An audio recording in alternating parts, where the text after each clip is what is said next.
الحمد لله رب العالمين والعاقبة للمتقين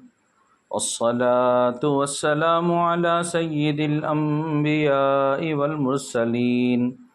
وعلى آله وأصحابه أجمعين أما بعد فأعوذ بالله من الشيطان الرجيم بسم الله الرحمن الرحيم الذين آتيناهم الكتاب يتلونه حق تلاوته أولئك يؤمنون به ومن يكفر به فأولئك هم الخاسرون صدق اللہ العظیم۔ معزز سامعین کرام، خواتین و حضرات، قرآن کریم اللہ تعالیٰ کی آخری آسمانی کتاب ہے جو اللہ کی طرف سے ساری انسانیت کے لیے اتاری گئی ہے۔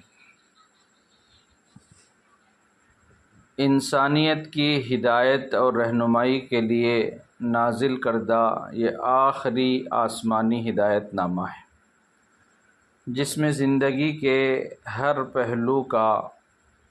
رہنما اصول موجود ہے۔ زندگی کے ہر پہلو میں یہ کتاب انسانوں کی رہبری اور رہنمائی کا فریضہ انجام دیتی ہے۔ ایک مسلمان ہونے کے ناطے ہم سب کے اوپر قرآن کریم کے کچھ بنیادی حقوق ہیں جن کو جاننا، جن کا احترام کرنا، جن پر عمل کرنا ہمارے اوپر فرض ہے۔ جو آیت کریمہ آپ کے سامنے تلاوت کی گئی ہے اس کا ترجمہ یہ ہے: الذین آتیناہم الکتاب یتلونہ حق تلاوتہ، کہ جنہیں ہم نے کتاب عطا فرمائی ہے، جنہیں ہم نے کتاب دی ہے، وہ اس کو ایسے پڑھتے ہیں، ایسے اس کی تلاوت کرتے ہیں جیسا کہ اس کے پڑھنے کا حق ہے، اور وہ اس پر یقین رکھتے ہیں، اور جو شخص اس کا انکار کر دے وہی نقصان اٹھانے والوں میں سے ہوں گے۔ اس آیت کے شان نزول کے سلسلے میں مفسر قرآن حضرت عبداللہ ابن عباس رضی اللہ تعالی عنہ نے ارشاد فرمایا کہ یہ آیت انصاف پسند اہل کتاب کی تعریف میں اتری ہے۔ انہوں نے اپنی کتاب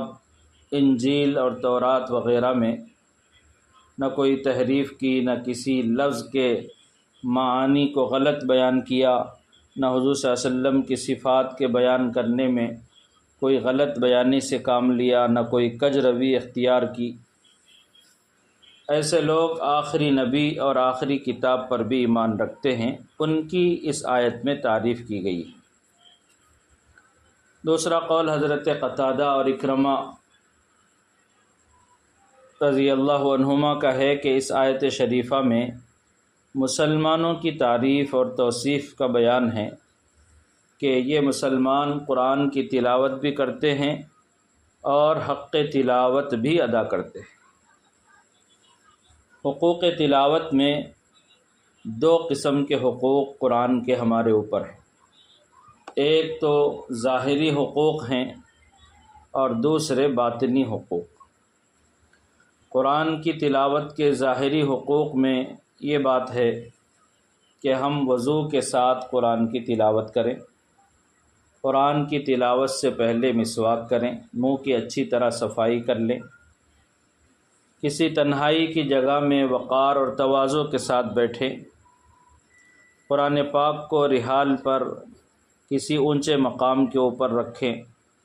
قرآن کی تلاوت کے وقت میں عطر کا اور خوشبو کا استعمال کریں، اور جس جگہ تلاوت ہو رہی ہے اس کے آس پاس کے لوگ اگر اپنے کام کاج میں مشغول ہیں تو آہستہ آواز میں قرآن کی تلاوت کریں۔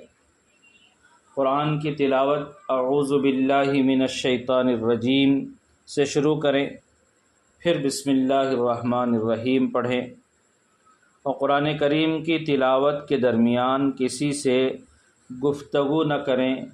اور دنیاوی بات چیت نہ کریں۔ اگر بات کرنے کی نوبت آئے اور ضرورت پیش آئے تو قرآن کریم کو بند کر کے گفتگو کریں، اور پھر دوبارہ اعوذ باللہ من الشیطان الرجیم پڑھ کر تلاوت شروع کریں۔ یہ قرآن کریم کے کچھ ظاہری حقوق ہیں، اور قرآن کریم کے جو باطنی حقوق ہیں ان میں سے ایک حق یہ ہے کہ تجوید کے ساتھ قرآن کی تلاوت کی جائے، حروف کو اس کے مخارج کے ساتھ ادا کیا جائے، اور دوسرا حق یہ ہے کہ قرآن کے معانی اور مطالب کو سمجھ کر قرآن پڑھا جائے۔ قرآن صرف تلاوت کی کتاب ہی نہیں ہے، بلکہ سمجھ کر پڑھنے کی کتاب ہے کہ اللہ تعالیٰ اپنے بندوں سے کیا ارشاد فرما رہے ہیں اور کیا پیغام اللہ کی طرف سے دیا جا رہا ہے، اس کو سمجھنے کی بھی کوشش کی جائے۔ اور تیسرا حق یہ ہے کہ جن آیتوں میں عمل کا مطالبہ ہے ان آیتوں کی تلاوت عمل کی نیت سے کی جائے، اور پھر اس کے احکام پر حرف بحرف عمل بھی کیا جائے۔ اور چوتھا حق یہ ہے کہ قرآن کی تلاوت کرتے ہوئے اس کے جو احکامات ہیں اس پر خود عمل کرتے ہوئے دوسروں تک پہنچانے کی بھی نیت ہو۔ اور پانچواں حق یہ ہے کہ قرآن کریم میں جہاں اللہ تعالیٰ کی پاکی اور تسبیح کی آیتیں آتی ہیں ان آیتوں پر سبحان اللہ کہیں، یعنی جن آیتوں میں اللہ تعالیٰ کے پاک ہونے کا ذکر ہے، مخلوقات سے بے نیاز ہونے کا ذکر ہے، جب ان آیتوں کی تلاوت کی جائے تو پھر سبحان اللہ کہا جائے۔ چھٹا ادب یہ ہے کہ آیات رحمت اور جنت کا ذکر جن آیتوں پر ہے تو دل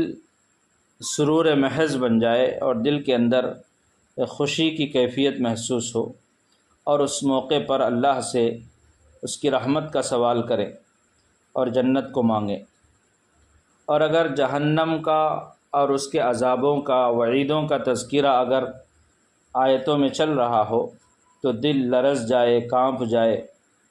اللہ کے خوف و خشیت کا اثر دل کے اندر ہو، اور اس مقام پر رک کر اللہ تعالیٰ سے پناہ مانگی جائے، جہنم سے اللہ کی پناہ مانگی جائے۔ اور ساتواں ادب یہ ہے کہ کانوں کو اس درجے متوجہ کیا جائے کہ گویا قرآن خود خدا سے سن رہے ہوں۔ تلاوت کے حقوق میں 4 باتیں بڑی اہم ہیں۔ ایک تو یہ ہے کہ الفاظ درستگی کے ساتھ ادا کیے جائیں، دوسرے یہ ہے کہ معانی کو سمجھا جائے، تیسرے عمل کرنے کی نیت ہو، اور چوتھے جو کچھ پڑھا جائے اس پر عمل کرنے کے ساتھ ساتھ اس کا پیغام دوسروں تک پہنچانا اور اس کی تبلیغ کرنا۔ مگر ان 4 حقوق میں ہم سے بے حد کوتاہی ہو رہی ہے۔ خود ہم اور ہمارے بچے اور ہماری اولاد، اکثریت ایسی ہے کہ قرآن کریم کی تلاوت اور اس کے سیکھنے میں، تعلیم حاصل کرنے میں بے توجہی کا شکار ہو کر دن رات گلی کوچوں میں آوارہ گردی کرتے ہیں، شور و شغب کرتے ہیں، واہیات میں اور کھیل کود میں مشغول رہتے ہیں، قرآن کی تلاوت اور اس کی تعلیم کی طرف متوجہ نہیں ہوتے۔ جبکہ بچہ جب سن شعور کو پہنچے تو والدین کی ذمہ داری ہے کہ وہ اپنے بچوں کو قرآن سکھائیں، اس کی تلاوت بھی سکھائیں، اور ان کو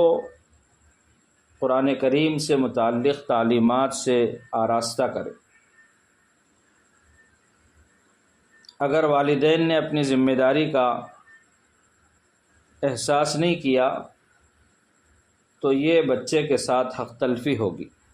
آج کل والدین کو دنیاوی تعلیم کی بڑی فکر ہے، انگلش میڈیم کے لیے بڑے بڑے اسکولوں کے اندر داخل کرایا جاتا ہے بچوں کو،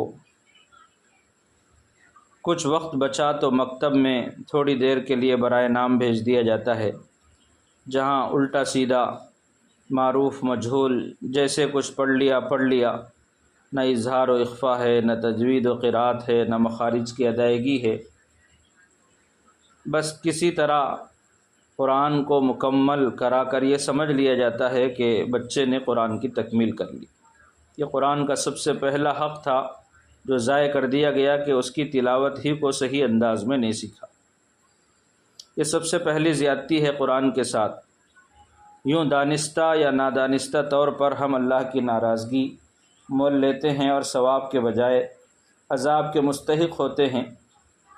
اس لیے کہ حدیث پاک میں اللہ کے نبی علیہ الصلاۃ والسلام نے فرمایا، رب قارئ القرآن والقرآن یلعنہ، کہ بہت سے قرآن پڑھنے والے ایسے ہیں کہ ان کے غلط طریقے کے اوپر پڑھنے کی وجہ سے بجائے ثواب ملنے کے الٹا قرآن ان پر لعنت کر رہا ہوتا ہے۔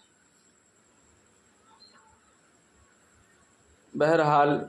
ہمیں خود بھی قرآن کی تلاوت کا حق ادا کرنا چاہیے اور اپنے بچوں کو بھی تجوید کے ساتھ قرآن پڑھنے کی تعلیم دلانی چاہیے۔ اللہ سے دعا ہے کہ اللہ تعالی ہمیں اور آپ کو عمل کی توفیق عطا فرمائے۔ وآخر دعوانا ان الحمد للہ رب العالمین۔